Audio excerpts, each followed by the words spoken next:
Célébration, une émission qu'on va vivre en culte en commun ce dimanche matin avec Diego Baeza, un des meilleurs guitaristes qu'on connaît dans nos milieux chrétiens, et Roger Libby. Bonjour. Bonjour. Il semblerait que tu es pas un prophète, mais tu connais bien des prophéties bibliques, c'est vrai?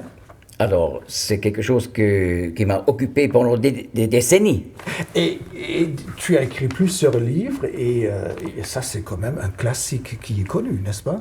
Voilà, c'est un des livres que j'aime particulièrement. Mais tu as écrit bien plus de livres que cela, et surtout nous avons produit les dernières 10 ans une quantité de DVD. Tu viens souvent sur Stromond? Oui, de temps en temps. Et dernièrement, on a fait une émission avec toi qui s'appelle Le Messie annoncé dans les prophéties. Tu rappelles cette production? Ah, voilà, sur Ésaïe 53, oui, c'est ça. Donc, tu es un spécialiste de l'Ancien Testament, tu es aussi un spécialiste des anciennes langues, n'est-ce pas? Oui, c'est le monde dans lequel je vis, dans l'Ancien et dans le Nouveau Testament d'ailleurs. Il y a beaucoup de prophéties, et toi-même, tu crois dans les prophéties? Alors, croire dans les prophéties, c'est plus tellement difficile parce qu'il y a des centaines de prophéties bibliques qui se sont accomplies à la lettre. Mais toi-même, tu n'es pas un prophète. Toi-même, tu trouves pas toi-même tes prophéties pour dire ainsi. Non, mais Non, toi, non, tu connais. pas du tout. Je me base sur les Saintes Écritures. C'est ça. Et récemment, avec tous ces séminaires qu'on vient de faire, tu trouves qu'il y a un calendrier, on peut dire, avec tout ce que tu viens de trouver, tu as découvert un calendrier, un agenda de Dieu? Et il y a justement un plan de Dieu qui est révélé dans la Bible. Et c'est un plan qui touche toute l'histoire humaine. Mais maintenant, avec ce virus qu'on vit, que les gens sont confinés, maintenant ça se libère un petit peu, les gens peuvent même aller en vacances. C'est prédit que dans la parole, attention, il y a un virus et tu sais exactement les dates, tu peux bien détecter la parole de Dieu? Vous voyez, lorsque une chose est maintenant un événement qui nous touche tous, alors il y a bien des gens qui ouvrent la Bible et cherchent un verset qui pourrait être en lien avec ça. Mais un texte ça, il ne faudrait pas faire. Un texte sur le président Macron ou sur Madame Merkel. Exactement. Mais la Bible n'est pas de cette façon. Mais elle nous donne les époques. Et il y a des époques où la Bible donne plus de détails que sur d'autres, mais on voit un plan. Et lorsqu'on veut parler de ce virus, de Corona, etc., donc il faut voir cela dans un plan général.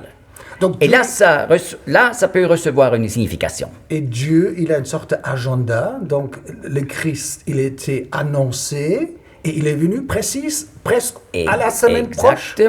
Exactement. Et la venue de Jésus-Christ, il y a 2000 ans, a été annoncée par des centaines de prophéties dans l'Ancien Testament. Et comme vous le dites, même le temps où il fallait venir, c'était annoncé dans les années 30 de notre ère. Il aurait dû venir et Jésus-Christ est venu. Donc les prophéties peuvent être très précises pour toi? Ah oui. Donc c'est ça qui est typique pour la prophétie biblique. Pour les faux prophètes, il est important de donner le plus petit nombre de détails, parce que c'est dangereux lorsqu'on devient détaillé. Mais pour la Bible, c'est le contraire. Elle est précise. Autant de détails possibles, on pourrait dire. J'ai enregistré avec toi un séminaire où tu oses pas mal une prophétie qui va venir. Mais on l'écoute et après, il y a encore la prédication, parce qu'un dimanche matin sans prédication, ça va pas. Mais quand même un petit extrait et on revient. Apocalypse 11, continue directement. Depuis le chapitre 10, et là, Jean voit le temple à Jérusalem. Il voit le 3e temple à Jérusalem. Donc, un temple va être reconstruit à Jérusalem, qui d'ailleurs qui se prépare déjà. On peut voir les ustensiles du temple à Jérusalem de l'Est. Et j'ai vu aussi l'autel des holocaustes préparé juste sur la montagne à côté du mont du Temple. Pour le moment où ça devient libre, l'esplanade du Temple, on peut tout de suite amener les pierres qui sont déjà bien placées pour commencer avec les sacrifices. Eh bien, Jean voit ce troisième temple en Apocalypse 11, mais ça, vous le trouvez déjà dans l'Ancien Testament. Dans la prophétie de Joël, on trouve beaucoup de détails concernant le troisième temple, mais aussi en Daniel, etc. Donc, ça fait partie des choses du petit livre ouvert. Alors, tu annonces qu'il y aura un autre temple en Israël, à Jérusalem, et là, alors, il est quand même très courageux, parce qu'actuellement, quand on regarde Jérusalem, même dans les news, il y a autre chose qu'un temple, surtout pas un troisième temple, il y a plutôt des bagarres, et on lance des cailloux, et toutes sortes d'événements au centre de Jérusalem. Roger, là, tu oses de dire qu'il y aura un troisième temple. Alors, ce n'est pas mon courage, c'est parce que ce n'est pas mon invention. C'est le texte biblique qui l'annonce. Au temps où le peuple juif va retourner au pays des ancêtres, ce qui s'est fait dans notre époque, n'est-ce pas? Après 2000 ans de dispersion mondiale, dans cette époque, le temple juif va être rebâti. Et donc, c'est une prophétie clairement donnée par la Bible. Et comme les prophéties du passé se sont accomplies à la lettre, on peut être sûr que cette prophétie va se réaliser également. Mais alors avec le virus qu'on vit quand même, c'est la fin du monde, que l'humanité va disparaître. Déjà avec la grippe espagnole, 100 millions de morts. Et bon, ce virus, il n'est pas si méchant que la grippe espagnole, mais l'humanité va être écrasée, érasée et disparaître du planétaire. Alors, voyez, lorsque la Bible parle du temps de la fin, cela ne veut pas dire la fin du monde. Mais il y a deux expressions, tu peux répéter? Oui, donc il faut... Oui. Le temps de la fin, ce n'est pas la fin du monde. Oh, bon, là, il faut être philosophe ou prophète comme Dr. Roger Libby. Mais l'humanité, ça va se terminer à un moment ou l'autre. Je vais montrer la différence. L'expression « le temps de la fin », c'est l'expression qui est utilisée par les prophètes pour dire l'époque où le peuple juif va retourner de la dispersion mondiale au pays des ancêtres, ça c'est le temps de la fin. Mais la fin de quoi? N'est-ce pas, selon les prophètes, il y a une grande période entre la première venue de Jésus-Christ et sa deuxième venue. Et la fin de cette longue période entre la première et la deuxième venue est appelée dans la Bible la fin des temps. Alors, pas tout le monde lit sa Bible tous les jours comme Dr. Roger Libby. Alors, pour être un petit peu plus simpliste, on peut dire quand même 2000 ans, il y a l'Église chrétienne, et quelque part, ces 2000 ans, pour toi, il y aura une sorte de fin de ces 2000 ans, que l'Église aura eu 100 ans, et c'est le peuple Israël qui va être sur cette horloge de Dieu qui va nous indiquer un petit peu l'agenda de Dieu. Exactement. Et lorsque vous parlez de l'Église de Dieu, ce témoignage de l'Église pendant 2000 ans... Les chrétiens. Des chrétiens, n'est-ce pas? Et c'était une période où on savait toujours, un jour, Jésus-Christ va revenir. Mais quand? Il va revenir, selon la Bible, dans la période où le peuple juif, qui était justement pendant cette période de 2000 ans, dispersé dans le monde entier, va retourner et va avoir un État moderne. Après, donc... Alors, cet État moderne qu'on a vu s'installer il y a 70 ans, 70 ans, donc Israël est devenu une vraie nation, comme les autres 200 nations sur notre planète.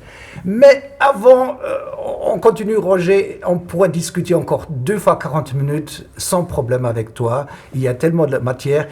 On va se préparer avec Diego, un petit peu de musique, et tu vas te préparer pour une bonne prédication dominicale.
Bonjour à tous et à toutes.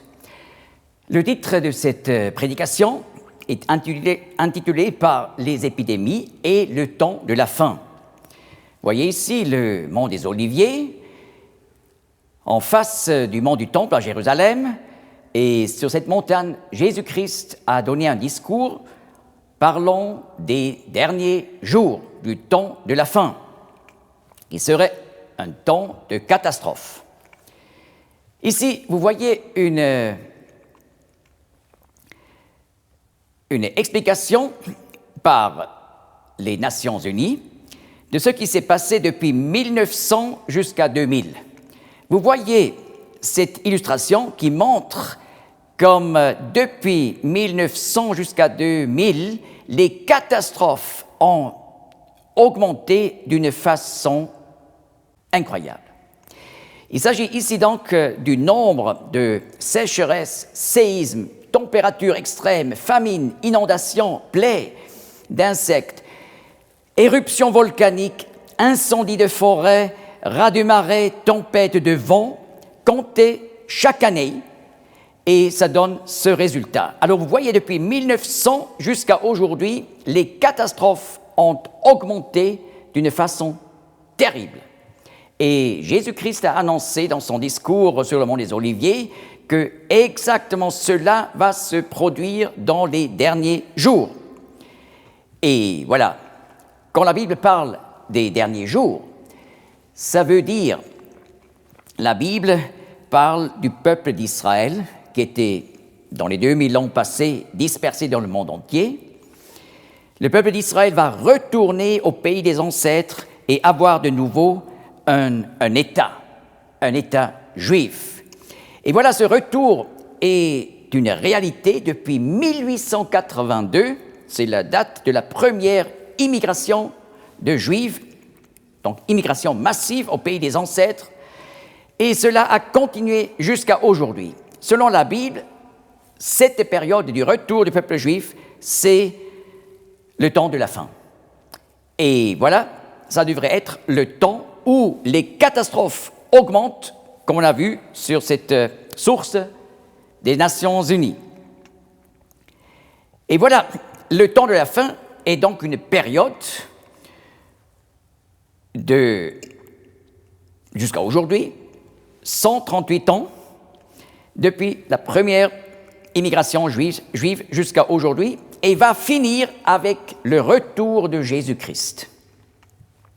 Et voilà, je me suis posé la question,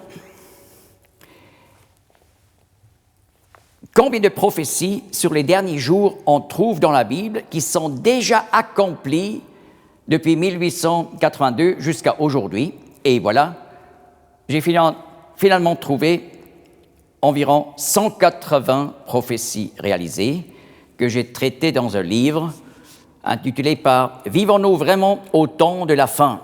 Plus de 175 prophéties accomplies. Et voilà, par cela, nous pouvons prouver nous sommes dans les derniers temps. Et voilà, ce discours de Jésus-Christ sur le mont des Oliviers est un discours qu'on retrouve dans 3 chapitres de la Bible, Matthieu 24, Marc 13 et Luc 21.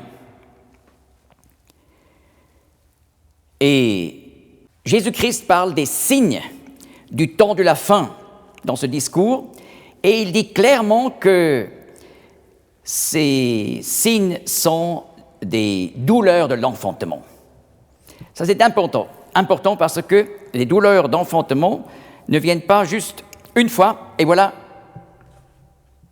le bébé entre dans ce monde, mais elles sont cycliques et se répètent, toujours plus intenses et plus douloureuses.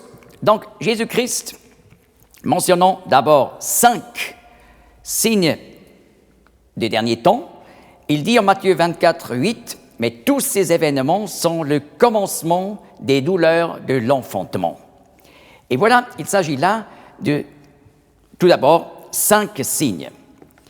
Il parle de guerre générale, 1, ensuite révolution, famine, épidémie, 5, séisme. Ensuite, Jésus-Christ dit il y aura une persécution des croyants liée à une décadence générale. Et voilà, on peut se dire, oui, mais des guerres, des révolutions, des famines, il y a toujours eu. Mais vous voyez encore une fois cette représentation des Nations Unies depuis 1900 jusqu'à 2000, comme ces catastrophes ont augmenté d'une façon inouïe, comme on ne l'a jamais vu dans l'histoire humaine auparavant. Et voilà le premier signe, guerre mondiale. Matthieu 24, 6. Vous entendrez parler de guerre et de bruit de guerre. Prenez garde de ne pas vous laisser troubler, car il faut que tout cela arrive. Mais ce n'est pas encore la fin. Car nation s'élèvera contre nation et royaume contre royaume. Vous voyez, Jésus-Christ parle ici, non pas d'une guerre comme par exemple entre l'Allemagne et la France, mais c'est une guerre de masse qu'il annonce. Donc, nation s'élèvera contre nation et royaume contre royaume. Et c'est exactement au XXe siècle où on a vu un phénomène tout nouveau de guerre générale sur les 5 continents. Cela, on n'avait jamais eu dans le passé, mais 2 fois au XXe siècle, la Première et la Deuxième Guerre mondiale, la Première Guerre mondiale avec 17 millions de morts et la Seconde Guerre mondiale avec 50 à 70 millions de morts. Alors vous voyez, ces derniers jours, cette période depuis 1882 jusqu'à aujourd'hui, c'est cette période où il y a eu 2 guerres mondiales, pour la première fois dans l'histoire humaine. Mais Jésus-Christ dit, ce n'est pas encore la fin. Avec l'expression « la fin », il veut dire la fin des derniers temps. Donc ça, il faut distinguer. En Luc 21, 9, il dit « Ne vous épouvantez pas, car il faut que cela arrive d'abord, mais la fin n'aura pas lieu aussitôt. » Et la même chose, nous trouvons aussi en Matthieu 24. Et voilà, on veut considérer maintenant ces 5 premiers signes que Jésus-Christ annonce avant la persécution générale de chrétiens.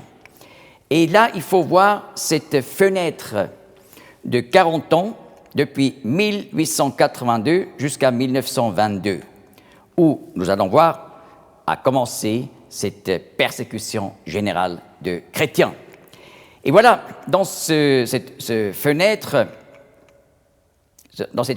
de 40 ans, nous avons la Première Guerre mondiale. Ensuite, Révolution. Mais il y a toujours eu des révolutions, bien sûr. La Révolution française, the Glorious Revolution, en Angleterre. Mais Jésus-Christ dit néanmoins, révolutions seront un signe du temps de la fin. Luc 21, 9, quand vous entendrez parler de guerre et de sédition ou révolution, en grec akatastasiai, ne vous épouvantez pas, car il faut que cela arrive d'abord, mais la fin n'aura pas lieu aussitôt. Par le terme « la fin », Jésus-Christ désigne la dernière guerre mondiale de 3 ans et demi, juste avant son retour comme roi et juge du monde. En Marc 13, verset 8, il dit « Il y aura des famines et des troubles », en grec « tarachai », ce qui veut aussi dire « révolution ». Ce sont des commencements de douleur de l'enfantement. Et voilà ici une liste de révolutions dans cet espace de 40 ans. 11 révolutions fondamentales. Mais, en fait, il y a eu en tout environ 70 révolutions et rébellions dans cette période, et jusqu'à aujourd'hui, plus de 330 révolutions et rébellions. Le XXe siècle, et jusqu'à aujourd'hui, était une époque de révolution comme on n'a jamais eu avant dans l'histoire mondiale. Et voilà notre schéma, on peut ajouter 11 révolutions. Mais Jésus-Christ parle aussi des famines. Et voilà, Matthieu 24, 7, il dit « Il y aura des famines en divers lieux. » Et voilà, le XXe siècle était le siècle des famines, où des centaines de millions de personnes ont souffert de famines chroniques. Cela, on n'a jamais eu dans l'histoire de l'humanité. Et dans cette fenêtre de 40 ans, qui marque le début des douleurs de l'enfantement, voilà toute une liste de famines graves qui a tué plus de 26 millions d'êtres humains. Et ici, nous ajoutons 9 famines terribles, seulement dans cette période. Mais c'est un problème jusqu'à aujourd'hui. 1 milliard d'hommes vont aller se coucher ce soir avec un ventre qui n'est pas rempli. C'est terrible. C'est une des douleurs des derniers temps.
Un grand merci à Diego Baeza qui nous accompagne pendant ce culte. Roger, ton tableau, il était assez noir.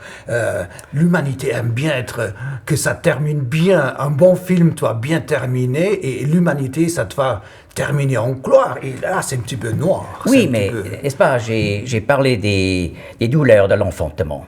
Et lorsqu'on assiste à un enfantement, alors c'est vraiment douloureux, très douloureux, mais à la fin, la grande joie. Ah. Un homme entre dans le monde ouais. et la maman oublie toutes les douleurs. Ah. Et vous voyez, nous avons reçu 6 enfants et chaque fois... Toi, tu as accouché 6 fois, madame. J'ai aidé dans la mesure du possible et chaque fois après, même mon épouse, elle a de nouveau eu le désir d'avoir un prochain. Jusqu'au numéro 6. Mais maintenant... Elle a oublié les douleurs, la grande joie. Mais on vient de parler de toutes les catastrophes. On vient même de voir cet extrait que tu cites les prophéties qu'il y aura un 3e temple à Jérusalem. Mais tout ce climax, ce scénario, cet agenda de Dieu, un 3e temple à Jérusalem, il n'y a pas aussi un gouvernement mondial qui va instrumentaliser ce 3e temple pour avoir la paix sur la terre, une seule religion, ou en tout cas les religions vont s'arranger pour avoir la paix. Voilà. Alors pourquoi un 3e temple, Roger? Alors, justement, ça fait aussi partie de cet aspect noir de notre époque, parce que ça crée des conflits. Un 3e temple à Jérusalem. Parce que le monde islamique n'est pas d'accord avec un temple juif sur l'esplanade du temple à Jérusalem de l'Est. Mais je veux justement dire, tout cela finira avec la grande joie. après Jésus-Christ va venir. Non, mais alors, attends. Et il va apporter l'ordre dans ce monde. Alors, ces jours, alors, dès que tu vas à l'aéroport, tu as des caméras, pas seulement cachées, il y a des caméras cachées partout, mais il y a des caméras partout, et on sait tout de suite, Johannes, il est maintenant là, il va passer la douane, il arrive en Côte d'Ivoire. Je suis complètement retraçable comme un morceau de viande au supermarché. Donc, quelque part, l'humain, il est complètement retraçable à travers la reconnaissance faciale. Donc, un gouvernement mondial, que je suis qu'un numéro, une étiquette quelque part, et je suis en bas-côte comme un petit cochon dans une stabilisation libre, non? Alors, c'est quoi l'avenir? Ça fait exactement... part de ce plan prophétique noir des douleurs des derniers temps, parce que la Bible nous dit il y a un antichrist qui va venir. Bon. Donc, un séducteur, comme on ne l'a jamais vu sur la scène politique. Et ce séducteur, il va apporter le contrôle total. Nous sommes sur ce chemin, oui. J'ai un autre extrait, parce que comme on a enregistré quand même une trentaine de séminaires avec Dr Roger Libby, un petit extrait, on va revenir. En plus, la vision à Patmos, dans ce chapitre, nous montre que l'Antéchrist va changer le système fiscal. Oui, ça se prépare déjà maintenant, et toute la technologie est prête. Mais on n'aura plus les billets de monnaie. Le texte dit qu'il faut mettre un chiffre ou des lettres sur la main droite ou sur le front, et seulement de cette façon, on arrive à payer, à acheter et à vendre. Mais quand on met les lettres du nom de ce dictateur futur, on l'accepte comme Dieu. Et c'est pour ça, il ne s'agit pas de la technologie digitale qui sera en elle le problème, mais là, parce que ça sera lié avec la vénération du dictateur comme un Dieu. Vous voyez, 8, c'est au-dessus de 7. Chiffre de la perfection, 6 au-dessous. Donc, 666 insiste sur le fait qu'il s'agit ici du péché qui va se culminer dans ce dictateur et de l'Antichrist dans les derniers temps. Et le Seigneur Jésus, le Messie, il est même dessus la perfection, c'est ce qu'on appelle perfection. 888. On n'aura plus de billets, on paie déjà avec la carte crédit. Maintenant, avec le virus, on va dans le supermarché, et les vendeuses à la caissière, on a des gants. Donner l'argent, c'est une manière à rattraper ou donner le virus, donc payer par carte. Et il y aura même un système qui va venir prochainement, qu'on a ici un petit puce, et au lieu de payer avec la carte de visite, on met juste notre main contre le paiement, le contact, et on a payé notre facture. Roger, tout ça, tu dis dans ton extrait? Oui, mais ça c'est écrit dans la Bible, dans un vieux livre, n'est-ce pas, qui parle sans ce signe sur... Là-bas, oui, c'est ça. Apocalypse 13. Sans ce signe sur la main ou sur le front, on ne peut plus acheter ni vendre. Donc ce prophète, l'apôtre Jean, il y a 2000 ans, il a vu clair. Il y a 2000 ans. Il a vu clair. C'est ça. Et ce qui est remarquable, n'est-ce pas, nous avons vu, comme dans les derniers jours, l'État d'Israël sera de nouveau installé, le peuple juif retourne, et on a vu, il y aura donc une augmentation de catastrophes comme les douleurs de l'enfantement. Et exactement dans cette époque, nous avons maintenant ce développement pour un contrôle total lié à la monnaie. Donc, un gouvernement mondial, pour toi, c'est devant la porte, quelque part. C'est pas si loin que ça? Absolument. Ça se prépare. Et, n'est-ce pas, dans cette mesure, cette période de corona a beaucoup aidé à accélérer ce processus. C'est l'accélérateur. Parce qu'il y a des gens qui en profitent de cette crise. On change des lois. Ah oui. Plus de pouvoir au gouvernement. Mais avec une facilité comme on Direct. l'a jamais vu avant, n'est-ce pas? Ça met en danger notre système démocratique. Roger, tu as certainement préparé une deuxième partie de ton message, et c'est vrai, tu as une suite? Oui, c'est ça. Donc, je vais compléter. Et puis là, on va aussi voir le problème des épidémies et on peut voir aussi le rôle de Corona dans un ensemble, mais pas isolé. Alors, merci Roger de préparer le deuxième message, et nous avons encore un petit peu de musique avec Diego Baeza.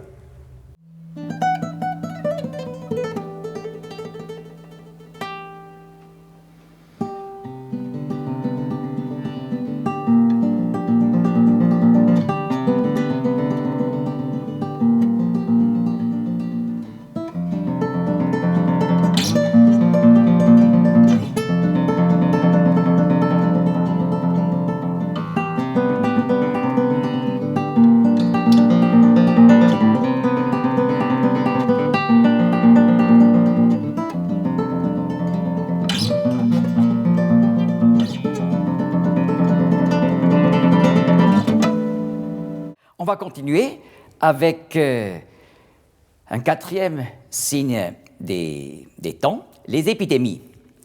Voilà, Jésus-Christ dit en Matthieu 24, 7, « Et il y aura des épidémies en divers lieux. » Et voilà, tout d'abord, une liste d'épidémies dans cette fenêtre de 40 ans, où plus de 20 millions de personnes sont mortes.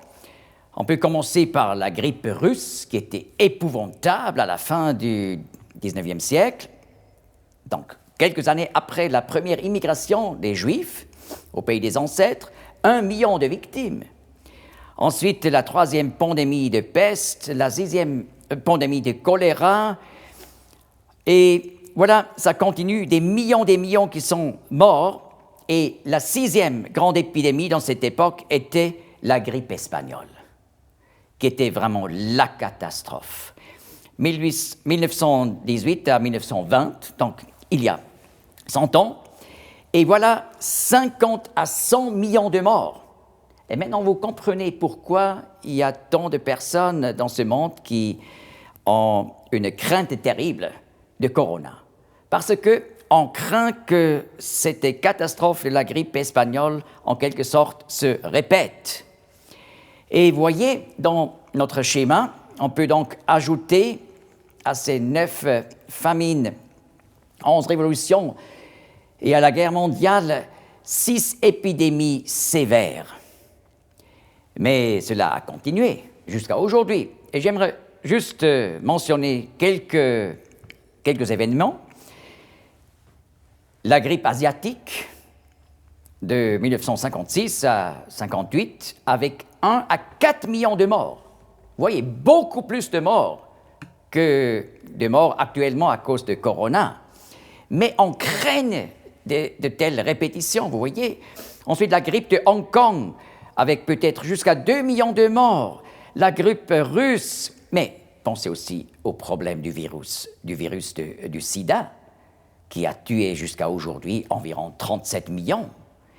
Mais pensons également à la variole au XXe siècle, qui a tué jusqu'à environ 500 millions de personnes. Ensuite, la tuberculose, la rougeole, hépatite B et C, ça a tué des millions et des millions de personnes. Et voilà, ça, il faut voir jusqu'à aujourd'hui, parmi toute cette accélération de catastrophes. Ensuite, numéro 5, les tremblements de terre. Voilà, au XXe siècle jusqu'à aujourd'hui, on a vu dans quelques 150 séismes majeurs, 2,5 millions de morts. Et Jésus-Christ dit en Matthieu 24, il y aura des famines, des épidémies et des tremblements de terre en divers lieux. Et voilà, tout cela s'est accompli.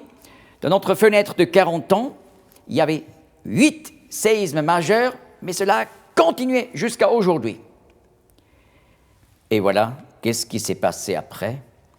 La grande persécution des chrétiens. Le plus grand nombre de chrétiens persécutés ont vécu dans notre époque. Le plus grand nombre de martyrs a vécu dans cette période qui est appelée par la Bible le temps de la fin. Alors Jésus-Christ, ayant annoncé dans son discours en Matthieu 24, Luc 21, 5 signes, il dit « Alors, ils vous livreront pour vous faire souffrir et ils vous feront mourir. Vous serez haïs de toutes les nations à cause de mon nom. » Et voilà, 1922, création de l'Union soviétique. Et le but avoué dès le début était l'anéantissement du christianisme. Et voilà des millions de personnes qui ont confessé le christianisme ont été mises à mort par des camps de travail, fusillades en masse, etc. Alors, tout cela s'est accompli, d'abord, ces 5 commencements des douleurs, ensuite, cette persécution fondamentale par l'Union soviétique, par le communisme aussi en Europe de l'Est. Et voilà un 7e signe, Matthieu 24, 10 dit « Alors, beaucoup succomberont », cela veut dire apostasieront, donc se distancieraient de la foi chrétienne. Et voilà, en Union soviétique et en Europe de l'Est, des millions de gens abandonnent la foi chrétienne, étant contraints à l'athéisme par une rééducation systématique. Et cela est particulier, parce que pendant les 3 premiers siècles du christianisme, les chrétiens ont été persécutés par l'Empire romain, mais cela a été la cause pour une plus grande croissance de la chrétienté. Mais Jésus-Christ dit pour cette époque, là, ça sera différent. Beaucoup succomberont, beaucoup quitteront la foi chrétienne. Et c'est une réalité dans l'histoire de notre époque historique. Là, des millions ont laissé le christianisme derrière leur dos. Eh bien, nous avons vu, c'est exactement comme les Nations Unies ont clairement déclaré cette accélération inouïe de catastrophes dans notre époque, à l'époque du retour des Juifs au pays des ancêtres, prouve que nous sommes dans les derniers temps. Et voilà, nous avons seulement regardé quelques prophéties, mais il y a 180 prophéties jusqu'à aujourd'hui qui se sont déjà accomplies. Et quelles conséquences peut-on tirer de cela? Eh bien, Dieu est un Dieu d'amour. Et il nous dit dans sa parole, « Soyez réconciliés avec Dieu ». Donc, toutes ces catastrophes ne sont pas là pour nous faire peur, mais c'est pour nous faire réfléchir. Quel est le sens de ma vie? Et quelle est la relation personnelle avec Dieu? Est-ce que ça existe? Eh bien, nous réalisons tous, lorsque nous considérons notre vie à la lumière de la Bible, nous sommes tous des êtres humains qui n'ont pas vécu selon les commandements de Dieu. Donc, dans les yeux de Dieu, peut-être pas dans nos yeux, mais dans les yeux de Dieu, nous sommes des pécheurs. Mais il y a un bon message qui dit, si nous confessons nos péchés dans la prière personnelle, il est fidèle et juste pour nous pardonner nos péchés et nous purifier de toute iniquité. Donc, Dieu nous donne la possibilité d'établir la paix avec lui. Et ce qui nous sépare, le péché personnel, nous pouvons le confesser sincèrement dans la prière à Dieu et il promet le pardon. Et avec ça, nous pouvons avoir la paix avec Dieu. Et c'est vraiment heureux si un temps de plaie, comme dans lequel nous sommes en train de vivre, devient un temps de bénédiction, parce que cela nous aide à réfléchir sur le sens de notre vie et sur la relation avec Dieu. Et voilà, toute cette époque qu'on pourrait appeler une époque de malédiction peut devenir une époque de bénédiction. Et là, il faut insister, nous sommes, comme chrétiens, non pas des êtres humains fatalistes ou sans espoir, mais nous avons un bon espoir. Jésus-Christ va parler la dernière parole sur cette terre. Et lui, lorsqu'il va venir, va apporter la grande joie parce qu'il va introduire la vraie justice et la vraie paix dans ce monde. Mais bien sûr seulement pour ceux qui ont déjà la paix avec Dieu. Et c'est pour ça le confinement actuel peut être une bénédiction parce que cela nous met peut-être à ouvrir notre Bible, qui se trouve quelque part dans notre maison, et de voir comment je peux recevoir la paix avec Dieu. Et si on est déjà un chrétien convaincu qui a la paix avec Dieu, eh bien, nous pouvons réaliser que nous avons la tâche d'apporter l'espérance à tous ceux autour de nous qui n'ont pas d'espérance, qui ne voient pas un sens dans la vie et qui sont dans la tristesse. Et voilà, on peut les encourager par la bonne nouvelle de la parole de Dieu, de la Bible.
Un grand merci, Dr. Roger Libby, pour les deux messages. Bon, c'est Avec plaisir. Un peu lourd pour un dimanche matin, pour un dimanche, mais le film va bien terminer, l'histoire de l'humanité peut bien terminer. Tu as même parlé des douleurs d'enfantement.